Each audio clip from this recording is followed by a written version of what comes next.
Callista, I made it. Great, thank you, Colby. You're welcome. For those that have already joined, we're just going to give everyone a few minutes. So we'll plan to start at about 1:35.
Okay, we'll go ahead and get started. It looks like most people have joined. Aaron will be in and out today because he has other meetings. So he'll join us as he can. So thank you, everyone who was able to join this meeting. And as always, we will send out the slides afterwards if you can't stay for the whole time, or for those that were unable to tune in today. So yeah, we'll go ahead and get started. Please remember to keep yourself muted unless you have a question. You can also put questions in the chat and we'll try to get to those as we see them. So For the agenda today, the first item is an announcement from Kristen Campbell, and she messaged me and asked me to just give this announcement for her. So if you have any questions, you can contact her. But the announcement is that requests for LEA specific licenses are due tomorrow, so Friday by 5 p.m. This is to guarantee processing for the license for the educator salary adjustment funding. The educators must have a valid background check and an ethics review completed in the last year. And again, that is due by tomorrow at 5 p.m. And if you have any questions, you can reach out to Kristen. All right, and next up, we have Colby with some announcements about the CRDC data collection for this school year. Hello, everybody. Thanks for being here. CRDC, it's exciting because the OMB, Office of Management and Budget, has not approved the data collection yet.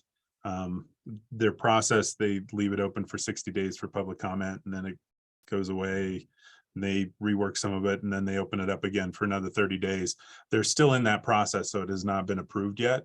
Some of the proposed changes that they're looking at implementing are the addition of non-binary counts in regards to sex, the addition of virtual instruction information with counts of like teachers, the number of teachers in a virtual setting and the number of students in virtual settings. And then they're removing some of the preschool counts. We will try on our end, we will try and pre-populate some of the data again. I'll let you know, and I'll be sending out emails about what data does get pre-populated. And we're always working to populate more and more data. In terms of that non-binary count, right now our guidance is for male and female, and then not reporting the counts on other things. As per the USB policy on sex. So if anybody has any questions about that, just send me an email and we can clarify, or we can chat about it if you need it. So, and that's all I have for CRDC. Exciting. All right. So I'm going to just briefly talk about the October submission that we just completed in the last few weeks. So first of all, thank you to all LEAs and to everyone that was involved in getting that data submitted. The deadline, as you know, was Friday, October 7th. And it was really great because all LEAs were able to meet that deadline, and we didn't have any LEAs that needed extensions. And just to report back to you, the ETL, which is the process to get that finalized data into our data tables, which our IT team runs, that was completed on the 11th. And then data and statistics, we audit those tables once the data is put in the database, and we completed that by the 13th. And then all of the final ETL was completed by October 20th. So there is a few weeks following the deadline that it takes to get that data official and ready for use. The October 1 counts are currently in the process of being presented to the USBE board and the CDC, and are being run in calculations for funding purposes. After that is done, all of the October 1 enrollment data will be available for internal and public use, and all the reports for school year 23 will be put up on our website soon. School year 23 for the enrollment reports, and then all of the assessment reports for school year 22 will also get updated. So look for that in the next week or so. Just some notes on how this submission went and lessons that we learned this year. So there was an issue. Many LEAs let us know about it with the school summary report under October UTREx reports showing the prior year data incorrectly. And so we did get that fixed. Our IT team was able to identify the problem and fix that. And we had a few LEAs test it and give us feedback that it was now showing correctly for the prior year. However, there was an additional issue since then with the report not downloading at all. When you go to the PDF icon, it just spins. And so our IT team is currently working on addressing that. They let me know today that they found the problem and it should be fixed, hopefully by tomorrow, but if not by next week. And then just for your awareness, the October 1 archived reports for the 2023 school year, those will be available soon. The ticket in for that with IT is to be completed by November 4th. And then as another announcement, I know that we've had a lot of discussion in recent months about the warnings on zip code and parent guardian fields. Cliff, who's over our UTREx team, has given us feedback that those should be resolved before the December UTREx submission. And so just for your awareness, his team is aware of what's going on with that, and those validations should be fixed and working by the December upload. And then finally, some LEAs have found it very useful to download a copy of their examine file in addition to the October reports that we ask you to download after you finalize. This is because sometimes there's an audit or in rare cases, there's a need to update prior submission data, and it's useful to have a copy of that back from when you finalized. So just a note that that is something that could be useful for you. Okay, and then just some general reminders about finalizing in UTREx, not specific to October, but for every submission. As we get close to the submission deadlines, our team, Data and Statistics, starts emailing and calling LEAs that haven't yet finalized, mostly just to get an update about what's going on, if they need additional help, or if there's technical problems, so we're just aware if they will be able to finalize on time. And most of you have responded and let us know what's going on, and that's been really great. Occasionally, though, we do not end up hearing back from some LEAs. And so we just wanted to give all LEAs the general reminder that it's really important that you have one, your UTREx contact person updated so that we are reaching out to the right person. We know sometimes there's a lot of changeover in personnel. So if we're emailing or calling someone that no longer works for your LEA, that's going to be a problem. And then also, whoever that person is, if they're going to be out of town, or if they're not going to, if they're going to be away from, you know, the computer during that period of a finalization time, we just ask that you have someone else in place that will be able to finalize your data, or that will be able to respond to USBE when there are issues with your finalized data. And so just as a way to plan, the submission deadlines are always on the 7th, unless that falls on a weekend or a holiday, but it's October 7th, December 7th, and July 7th. So you know in advance when you need to be around or when you need to have someone else that can finalize your data. There are circumstances when you may finalize and think you're done, but we still need to be able to contact you because you might have gotten an error finalizing, or we may find that there was a problem with the data that you finalized. And so we still need to be able to reach you even after you press that button. So just keep that in mind, to please be available during those UTREx finalized time periods. And then lastly, every LEA needs to hit that finalize button themselves. We can't press it for you. So we've had a couple instances where LEAs, they work really hard and get their data cleaned up and then just forget to press the finalize button.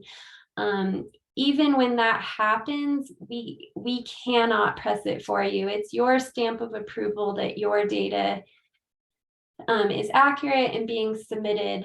And so we have to be able to contact someone at every LEA that has not finalized, that can press the button. And if not, it does hold the whole state process up. So just general reminders. All right. And then a reminder on daily submissions. We have sent out emails, so hopefully by now everyone is submitting daily. But we generally start looking at LEA submissions in early September to start preparing for the October UTREx submission. And we do notice that some LEAs either are not submitting daily, or they don't have the scheduled collection set up for the new school year. And that's why we do send reminders early on so that you can get that worked out well before October. But just a reminder that you should be submitting data daily, collecting daily, and making sure that that data gets from your SIS to UTREx. One, because it is in board rule, but also because it helps us to review your data and make sure that when we do get to a submission, if there are issues, we can take care of those well before the deadline. Many technical issues can be solved early if you're submitting daily, because we can catch and fix those things early on. And then finally, it's important because we do use the data for various purposes outside of the finalized submission periods, and it needs to be current and accurate. So whether that's for reporting or data requests, it's just nice to have the most recent and updated data. All right, and next item we have is from Malia on the special education event dropout. Callista, Yes. I'm sorry to interrupt. We've had a couple of questions in chat. Oh, thank you. Yep.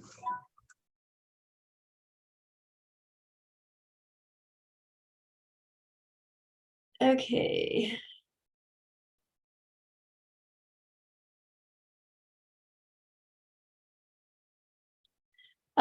So Russell asked, can you share why we would have an ETL issue that was not a UTREx error? Russell, I may need you to clarify that question. Sure. We had a behavior issue that was, there were multiple behavior issues with the same incident, and it wasn't accepting it in the ETL, but it didn't throw a UTREx error either. So I basically had to split them into two separate incidents instead of one, which was fine. I just wondered why that was the case and why it wasn't a UTREx error. Oh, yes, I do remember that. Cliff, are you on or available? Not sure if Cliff is on with us. So I know that in that situation, I don't know why that didn't throw an error, but that issue was found when they were running tests of the ETL scripts, which they do ahead of time so that we can see if there will be an issue.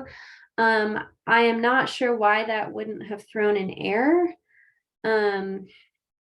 So I will have to get the answer to that and get back to you on that. And maybe it should have been an error, and that's something that we'll need to address in the validation. And then Eric said the school summary report under year end does not run correctly as well. Can we have that looked at as well? Yeah, I can. Eric, can you clarify what on that is not looking correct?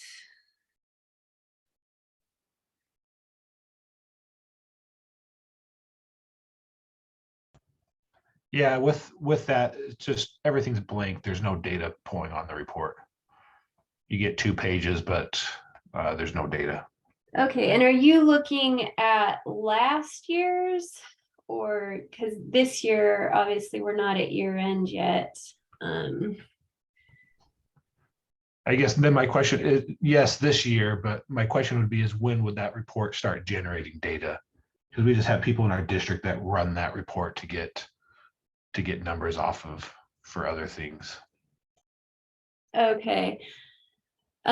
Yeah, I'll have to look into when that starts populating the data. I mean, it is under year-end reports, meaning it's to be used during that year-end time, but I don't know when that starts showing data. So I'll look into that for you as well.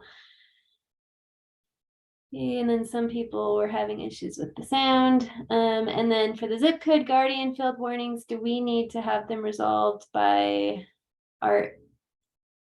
the December 1 submission? So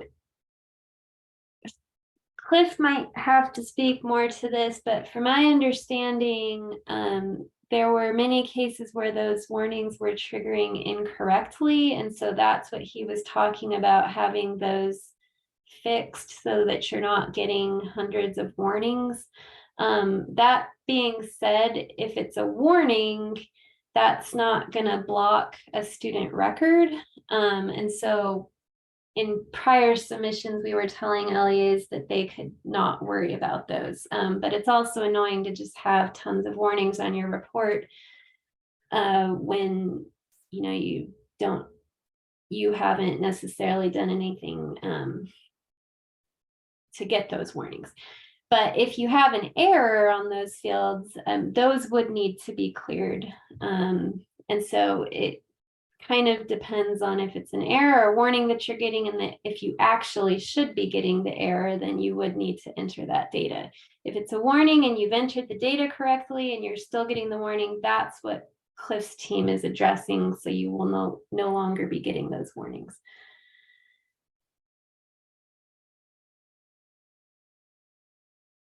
Okay, I think we are good then. And Trish said those address warnings appear to have been cleared as of last night's submission. Yeah, I know that they're working on it and that they will have that taken care of by December. And if it's done now, that's great. All right. So if there's no other questions on that, then we can go ahead and go to Malia.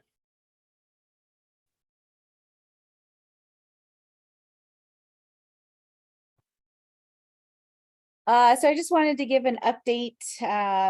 You hear from us so much about getting that special education event dropout data cleaned up. So I like to show you the results of your hard work. If you'll go to the next slide, please. So you can see this year on the bottom row, you can see when I first looked at the event dropout data, special ed students in UTREx data, we had about 2,800 students showing up as event dropouts. And after all your hard work, cleaning everything up, after all the finalized data was done, we ended up with 1,457. So almost a 50% discount or decrease in the number of students showing up as event dropouts. So that is fantastic. Thank you for your work on that. Okay, and then I also wanted to give you a heads up about something that's going on with the S2621 and the S2622 Scrum environment validations. Next slide, please. So in October, we had about 100 records that came in with an incorrect environment code for what the student's age and or grade level was. And this shouldn't have happened if the validations were working perfectly.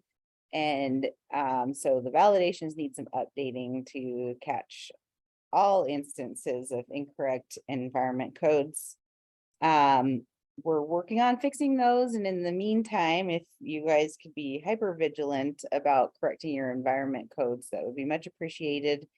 When the validations are fixed, you'll get fatal errors on any of the records that that you haven't already caught by looking at your own data with a fine-tooth comb. And correct environment codes are critical for our December child count data. If we don't have valid combinations of age and grade level, we just have to omit those students from the EdFacts file. And so that means that the special ed student count that we send to the feds is going to be lower than what it should be, which is going to cost us money as a state. Next slide, please. Okay, so the S2621, the issue is that we have the part here that's highlighted. So if they are age, so the rule is that if they're age 3 to 5 and they're in preschool, or if they're age 4 and in grade K through 12, they have to have one of these codes, which are for early childhood environments. So we had 102 records come in for 4-year-olds in kindergarten with an environment of V, and V is fine for 5-year-olds in kindergarten. But when they start as a 4-year-old, they need that early childhood environment code until they turn 5. So this impacts 19 LEAs. 19 of you out there hopefully will go and look at your 4-year-old kindergartner data really closely and catch that. So these are the codes that 4-year-olds have to have if they're regardless of whether they're in kindergarten or preschool, and then exit that record on their 5th birthday and then start a new record with and that's when it's okay to use the V code. Next slide, please. Okay, so the S2622 validation has 2 issues. The first issue is with this highlighted part, and it's kind of the inverse of what we had in the other issue. So the S2622 rule is that if they are age 5 through 21 in K-12, well, actually, really it's 5 through 22 because they can be enrolled as a 22-year-old. Or if they're age 6 or older and they're in preschool, they have to have one of these codes, which are the school age environment codes. And we got 1 record for a 6-year-old in preschool who has an environment of F. F is the early childhood environment, and 6-year-olds, even in preschool, can't have an early childhood environment code. So the student is probably supposed to have a V code, would be my guess. F for that kiddo when they entered preschool, if they were a 5-year-old at the beginning of the year, F was fine, but on their 6th birthday, the Scrum record needs to be closed, and then their new Scrum record needs to be opened with a school age environment code, probably V. And then this is the list of the environment codes that 6-year-olds are limited to having. Next slide, please. Okay, and then the second issue with the S2622 validation is something weird that happens, and it was hard to track down. It happened with 2 students last year, and it's happening with 6 students right now. So some of your SIS systems will pre-populate the last day of school as the student's exit date. And that's fine, but the way this validation is programmed, it's programmed to no longer look at students who have an exit date in the past,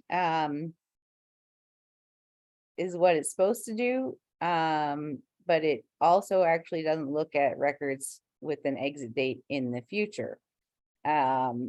And so we are updating that, so it'll still look at exit dates in the records with exit dates if the exit date is after today. So up until the last day of school.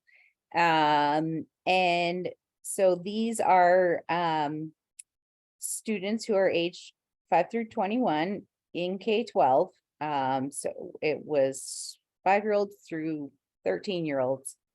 And they have an early childhood environment. And this is just happening with data from 2 different LEAs. And so these students they're age 5 through 21 in K-12, they need a school age environment. Most likely these should have the V code. And here's the list here at the bottom of the school age environment codes.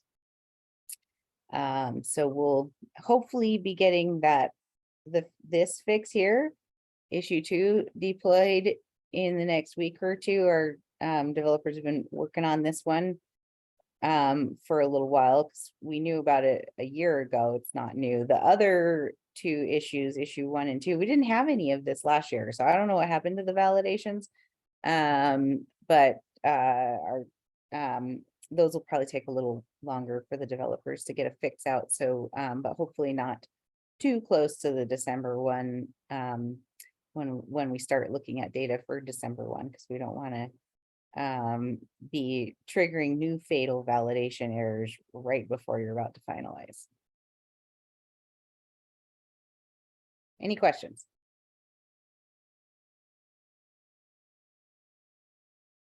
Okay, thank you. Okay, Riley has a quick announcement about the SOAR report for this school year.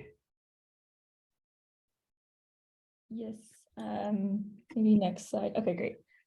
So the expected timeline for the SOAR report, and that's the Student Outcome Accountability Report. So this is just a quick announcement. So the SOAR report uses data from the 2023 school year, October 1 data, and assessment data from the prior year, so school year 2022. And we are waiting on the cohort 2022 graduation data and the December load of ACT data to be complete. And then we will run the report usually in December or January. And we expect that the SOAR report will be available to LEAs in the data gateway by the beginning of January.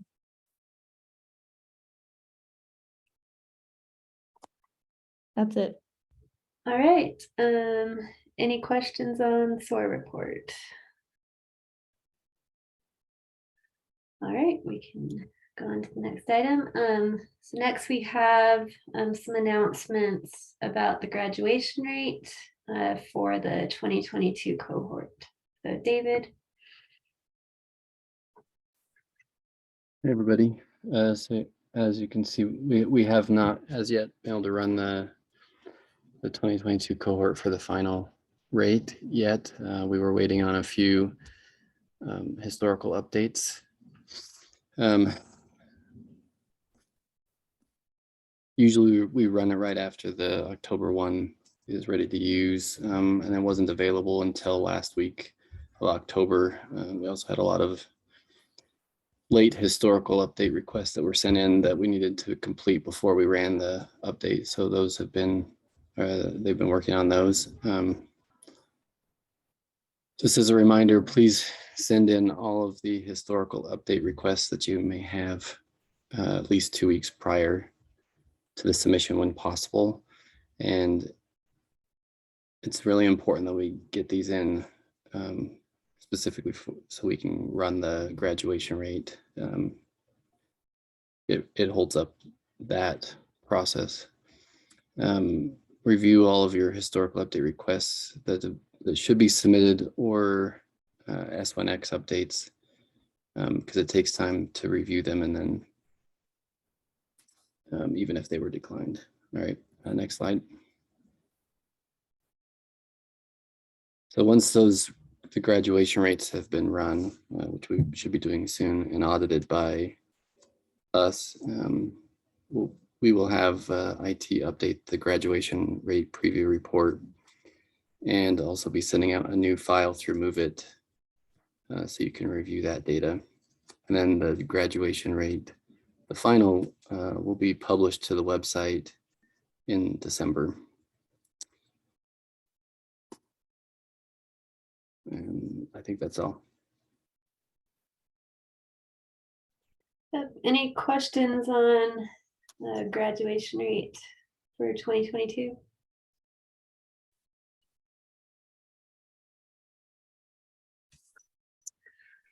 All right, we can move on then. So the next item is I'll be talking about just some reminders about dates for the December UTREx submission. Oh, sorry. So again, just please mark these on your calendar, keep them in your mind as we're coming up in the next month or so. So the deadline for the December 1 UTREx submission is on Wednesday, December 7th by 5 p.m. Again, every LEA is expected to finalize their data by that deadline. The deadline for historical updates, as David just mentioned, should you have any that would need to be finalized in December, is always 2 weeks prior for a guaranteed completion. And that is Wednesday, November 23rd by 5 p.m. We will have a training for the December 1 UTREx submission where we go over important data points, why they're important, and what you would need to review for that submission. And that will be at our next LEA monthly data meeting, which is on Thursday, November 17th. And it will be at the normal time, 1:30. And so I'll be sending out an agenda for that with the Zoom link, but just so you can start thinking about your December data. And then following that training where we go over what you should be reviewing for your December submission, we will start doing the courtesy data review process. And so right now we're planning to do that just the day following the training. So that will be on Friday, November 18th.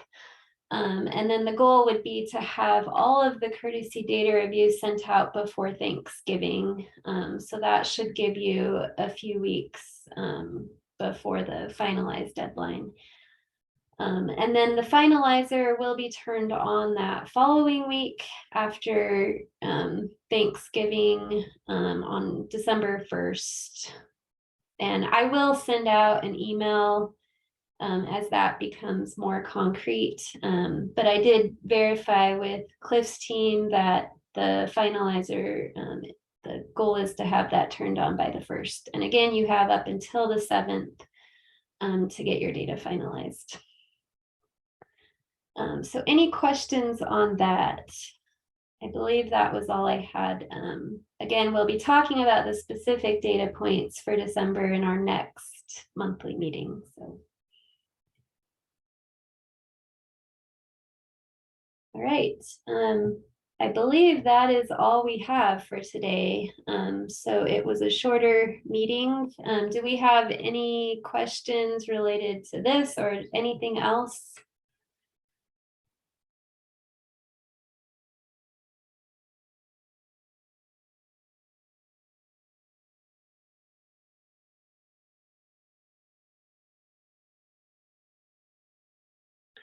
Well, if you do have any questions, please feel free to email us. We will send out these slides with notes, and there were a couple of questions from Russell and Eric that I will make sure to look into and get back to you on. Otherwise, we hope you have a great day, and we will see you in November.